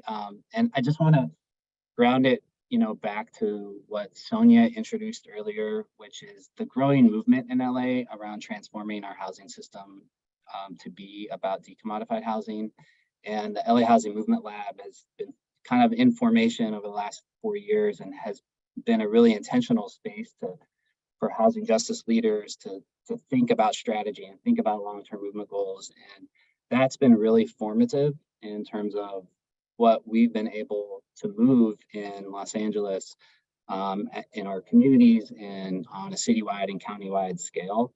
Some of those strategic conversations really set up ourselves for including social housing into Measure ULA that was passed on the ballot in November.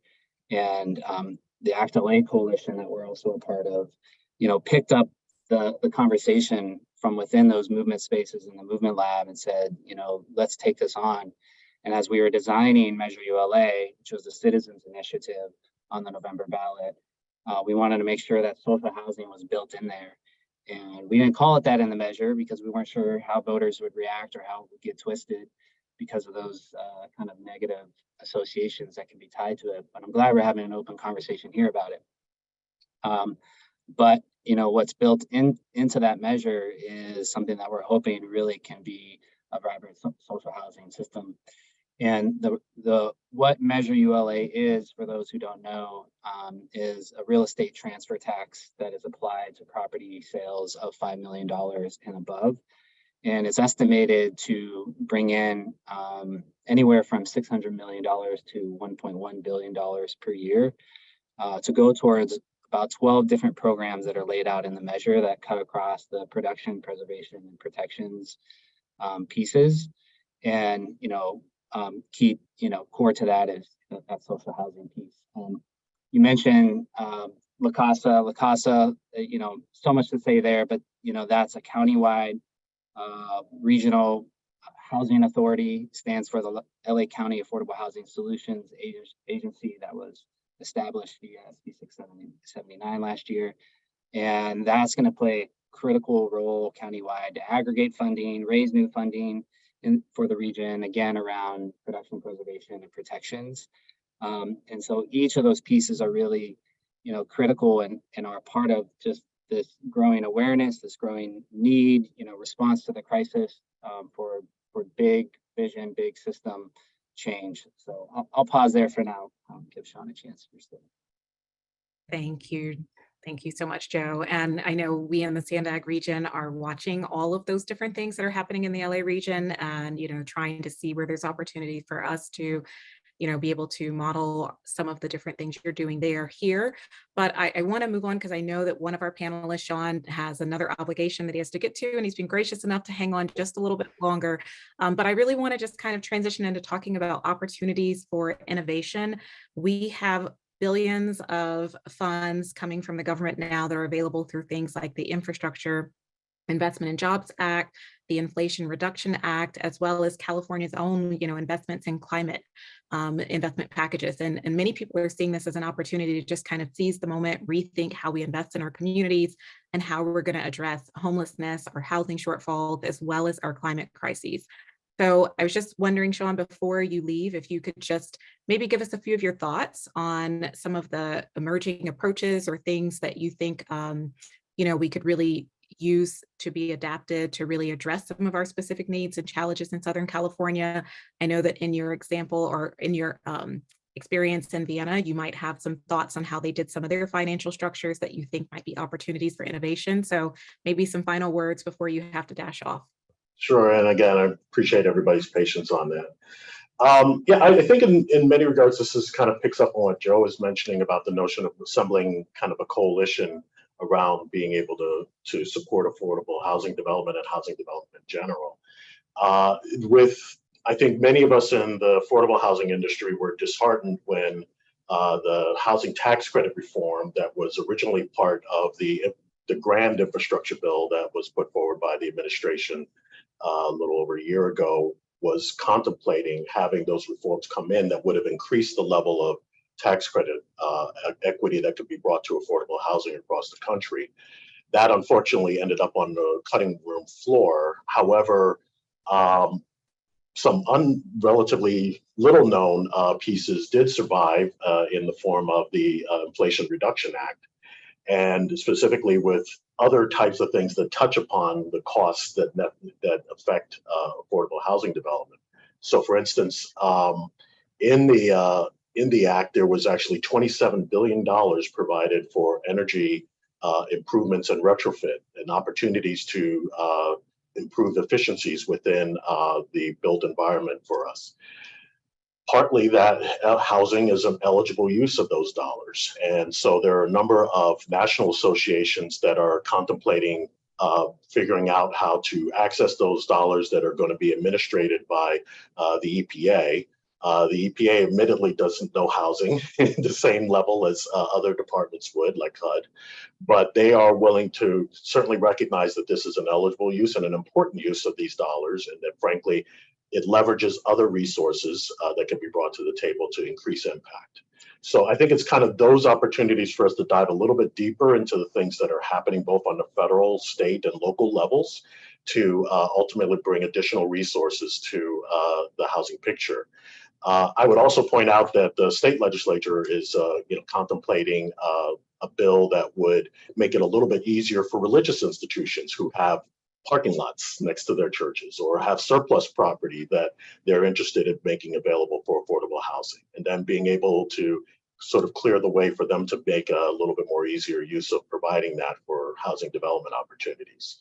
So that and employer-assisted housing and other measures where people can bring land to the table to support housing, that creates that network that hopefully we could get that would be more than just state lands or even county or local lands being brought to the table at a discount rate, but also others who are interested in supporting the creation of housing and making it a little bit easier for them to access the resources that they have. So I think it's a very exciting time for us to kind of have this conversation around what can be the resources brought to the table to be able to create kind of that social housing model of being able to serve a wide range of need, which is critically what we have. I mean, we have, I think, within this current RHNA cycle, 171,000 units that we have to create within the San Diego region. And, you know, that goes across the board. In the previous cycle, we were successful only to the tune of 16% in terms of the low income housing need, only 10% in terms of the moderate income housing need. So if we can figure out and come up with developments that actually serve a wider range, that serve those needs in a more creative way, I think there's a tremendous opportunity for us to make a dent in what's needed. Thank you, Sean. And I know you have to bow out, so really appreciate you and your time on this panel today. Thank you. But for our other panelists who are still here, I would welcome and invite any of you to unmute yourselves and chime in on some of the comments that Sean just made, or some of the things that you are seeing as opportunities that are there for us within the LA and SANDAG region, the SCAG and the SANDAG region. Susan, I see you're unmuted. Yeah, thank you. I think one of the things that would be really ripe for us to work together from a philanthropic standpoint and government standpoint and stakeholder standpoint are developer competitions. Vienna did such an amazing job at, instead of just putting a property out to an RFP, working with stakeholders and sometimes committees to basically put together a competition that would bring in best practices from other areas, help to drive down the cost per unit, look at modular housing, all types of different things, including within a development, seeing properties that came in with cooperative housing developments where people actually would own their particular property, and in the same particular lot, social housing, mixed housing, transportation, parks, just a variety of ideas to see, what type of innovation we can bring to the region. So from the San Diego Foundation side, we're very interested in working with government to create developer competitions and see what that might attract and how we can incentivize our local developers to think a little bit outside the box, or maybe partner in groups of developers. The other thing that I think is really ripe for the private sector or research entities would be to help local government create interactive infrastructure mapping. When we look at our particular region, there are lots of static maps on capital plans, capital improvement plans, or maybe sewer and water. There's certainly, because of SANDAG, lots of mapping on broadband, but there are no extensive maps that a developer can go to, or the nonprofit sector can go to see how we might just dig once in an area to lay in all of this infrastructure and have some cost savings. And the last thing I'll leave it with is we should be looking at block renewals instead of individual projects. And by doing that mapping and following a dig once philosophy, we can save costs. Thank you, Susan. So I know we're running kind of to the end of our panel discussion. So I thought maybe we could close out with a lightning round of discussion to hear from all of our panelists one last time before we jump into a little bit of Q&A. Some of the questions have been coming in from the audience. So, it seems that in this conversation, we've been talking about, different tax credits that have been, maybe are still not there, opportunities for funding that has been expanding and really expanding some of the eligible uses to include housing.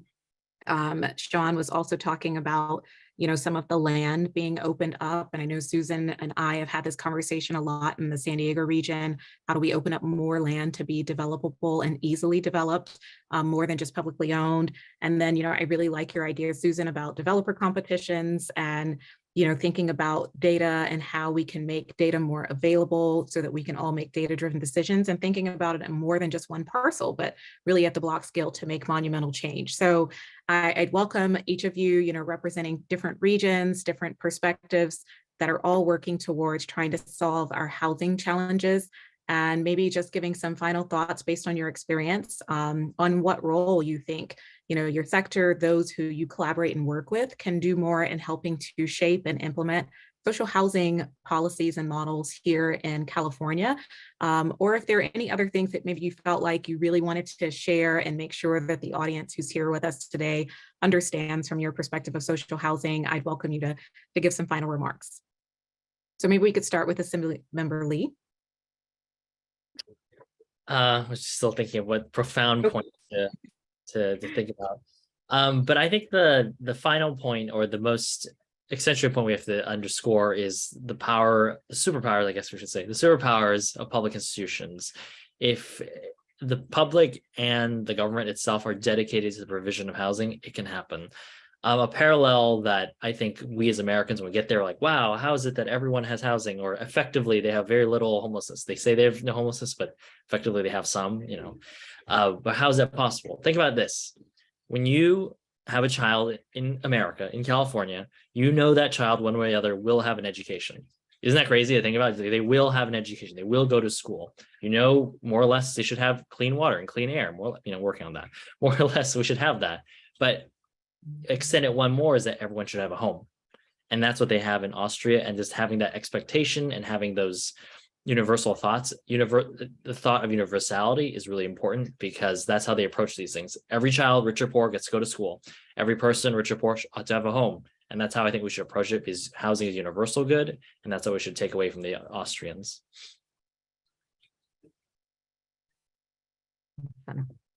Susan or Joe, would you like to chime in with some final thoughts? I'll just share a program that I love. It's at the San Diego Foundation, and I think it should be replicated, and it's the San Diego Foundation Black Home Buyers Program. We were able to work with banks and different federal institutions, the County of San Diego and others, to provide grants for Black home buyers so that they could, purchase homes. I think that there should be some type of a system to grow programs like that, so that people that ordinarily would not be able to afford homes are able to come up with, down payments to purchase.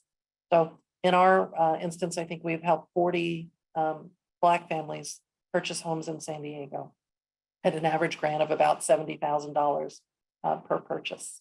So I wonder if there are government dollars that could subsidize that. I know Tony Atkins has a program out there for that, but it's not just about rent unless we change our tenant rights to include forever leases and other things that Vienna has. But we have to get people into stable housing that they can afford throughout their life and maybe inherit and leave to their children. Thank you, Susan. Very successful program here in San Diego. And Joe, final thoughts, and then we'll go to a couple of questions. Appreciate that. I'll do bullets since we're short on time. First, organizing movements are necessary. We're talking about big change. We need big change. We've got to look to for leadership in our social movements, and also build and resource and build capacity.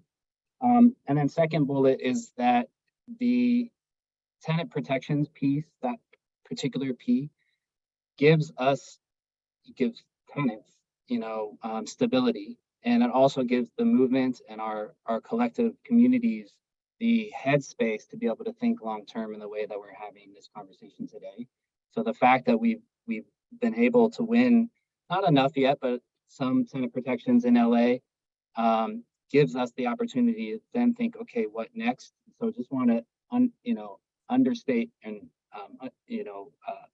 underline that point as being fundamental. And the last bullet I'll mention is around tenant governance. We didn't talk about that too much, but there's a real opportunity in front of us to think, long and hard and resource what capacity building looks like to make tenant governance real, so that tenants have real say in their homes and in their communities, to reverse the kind of often trauma-filled association that many low-income tenants of color in particular experience with corporate landlords or other landlords who end up harming or threatening the tenants. And I think we can think about the other end of that spectrum and what, true thoughtful tenant governance looks like. And in Measure ULA, there's money to do just that. And so we're looking at building new institutions around that concept. Thank you, Joe. And again, just want to thank you all for your participation. We do have, I think, 2 questions, and Assemblymember Lee, I think the first one here is more directed specifically for you in the social housing bill that you put forward. So I'll read it off, and feel free to ask me if you want me to repeat any of it, because it's rather long. But it's last year, one concern about the bill was the limited public resources proposed to make social housing work. Given that many of the public resources used currently, locally and nationally, effectively subsidize for-profit affordable housing developers to make production profitable, should we be considering how to reframe the conversation around subsidies and public resources? And I think, once Assemblymember Lee jumps in, Susan and Joe, feel free as well if you have any additional thoughts. Yeah, I think it's a valid question about it, but our bill has always left the door open for external financing. The bill specifies at its core of the program to try to be always build at cost and also hopefully rely on loans in the future for its capital expenditure. Vienna, of course, famously has 1% income tax essentially that was levied in 1919. They fixed 19 for housing funds, and they have used that largely for construction costs, right? Same thing with how the government now gives money to private entities for construction. Our intention has always been to access more funds that exist. Hopefully one day we'll also realize California Public Bank as well. That will be the second step, another step that is concurrent with us. But we're always open to external sources. And in fact, there is going to be a bill this year that is going to be a kind of companion and will add a stream of revenue. Bill hasn't been launched yet, so I can't say too much about it, but there will be more sources of revenue out there. And we've always left the door open for more subsidization, whether that be for the specific tenancy or for capital construction too. Anything, Susan or Joe, that you want to add on? And there was a follow-on question that actually speaks a little bit to the public banking that I can get to. I'll let Susan and Joe have a, go ahead, Joe. Just to say, appreciate Assemblymember Lee's leadership. And I think because the conversation has become so big, I think we can expect to see additional bills this year centered around social housing or parallel complementary concepts. I know Senator Wahab as SB 555 is one to look at as well. And, I think there's at least one other bill that I know of that I think is in the works as well that could be providing some revenue. So we talked, to where you mentioned how difficult it is to track all the bills. Expect a lot of them out there, but it's an exciting time, and hopefully we can get a lot of momentum around all of these. I would only add that, San Diego recently tried to pass some legislation statewide that would create a finance agency, locally for housing, and it didn't go through. It would be great if the state perhaps passed legislation that it was by right, that that you could create housing finance agencies, regionally by right versus having to go through that process again. Thank you. Okay, so I guess in just following on to that, and I think after this, we may not have time for an additional question. So apologies, I think the team here will take down all of the other questions and we'll try to be able to get some responses to all of our participants. But as you were speaking, Assemblymember Lee, another question came in that mentioned how California passed AB 1177 and Assembly Bill 857 in support of statewide and local public banking for certain major cities, including San Diego. And they just wanted to know if we're willing to explore the potential of a public banking mechanism to equitably fund the path for social housing in California using very low interest rate to mortgage funding to deliver affordable housing solutions. And I think you were touching on that a little bit, but if you could maybe address the question there. Well, absolutely. If we had a public bank, especially for infrastructure, and I believe housing infrastructure, we'd have a great source of revenue and funding for capital projects and for funding. Unfortunately, I can only take on one transformative measure at a time. So social housing is my lane, and I leave it to Assemblymember Santiago to do public banking, who's been at it for years from the LA region. So I do think there's a lot of synergy in that aspect. And, a lot of Vienna's success, Austria's success too, is being able to offer those very, very low interest loans as well within their own government structure, in addition to the 1% income tax. So having mix of revenue streams, especially for capital projects, especially for housing, would be really helpful. But I really, I would always support that. Thank you. Susan or Joe, any thoughts? I know you're not working at the legislature, but we certainly all work in terms of partnerships and bringing things forward and providing support. But thoughts on public banking as a mechanism? It'd be fantastic. There are states that have public banking and counties. I know that the state passed the ability for our counties and municipalities to do that locally, but no one yet has picked up that torch. It would be a fantastic source of funding that would keep those interest rates local and be able to fund things in disaster, as well as affordable housing and so many other great uses. Thank you, Susan. Anything to add, Joe, before I turn it back over to the LaSar GPLA team? No, just agree and appreciate the opportunity today. Thank you. Thank you so much. Thank you. Thank you so much. Again, virtual round of applause to all of our panelists here today. We appreciate you being here. We know you all have incredibly, incredibly busy schedules, so it is really an honor that you took time out to have this conversation with us, one that we find really important. And I think it's been echoed throughout all of the different conversations and questions that housing for all is really like a human right. And we want to do everything we can to support housing in the Southern California region, but most certainly across the entire state of California. So thank you all again for your participation. We appreciate Sean, who's now no longer able to be with us, and I'll turn it back over to Jessica to round out our forum here. Well, actually, Tueri, I think it's really, I'm going to be turning it back over to you all. Thanks again to the panel, and in part just about staying connected with both SANDAG and SCAG. So I wanted to give you an opportunity, Tueri, to preview any upcoming events, and how to stay connected with SANDAG. And then if you can turn it over to Alicia James from SCAG, and we can round it out that way. Thank you. Thank you. And then I know there were a few questions before I go into the few things on this slide that came through directly to me in the chat. If you could send those over to Jessica so that she can make sure that she has those so that we can try and hopefully get those answered. I'd appreciate it. I'm sorry we didn't have time to get to all the questions, but please, for those who sent me a direct message with your questions, send it to Jessica so we can make sure we have record and can try and answer those. But just really quickly, a couple of upcoming things in the SANDAG region. We have our Regional Planning Committee, which is one of the policy committees of our board of directors, happening on April 7th. And the reason I highlight this one as something for people to keep in mind and think about tuning in if you have the option at 12:30 p.m. is we're going to be giving an update on our housing program. I think Susan had mentioned a few of the things that we're doing with our REAP program. I've mentioned a few things throughout. And so this is an opportunity for us to educate our policy advisory committee and the public on what SANDAG is doing with the REAP 2.0 funds, and really be able to make sure that we can have dialogue and conversation. So I encourage you to join us there. And then as we're excited for the REAP program and excited for all the great things that are coming down, the pipe in terms of housing, one of the great things that many of our local jurisdictions and others are looking forward to is when we have call for projects, and that just is a nice way of saying grants. And so we're expecting to be able to release some of our grant funding for housing projects and projects that advance accelerating housing within the SANDAG region sometime in the spring. So those are just two really quick updates. Happy to connect with people, or they can stay informed by following us on our SANDAG website. I'll turn it over to Alicia to give a few updates from SCAG. Thanks, Rory. My name is Alicia James. I am a Senior Public Affairs Specialist at SCAG, and I'm here with a couple updates.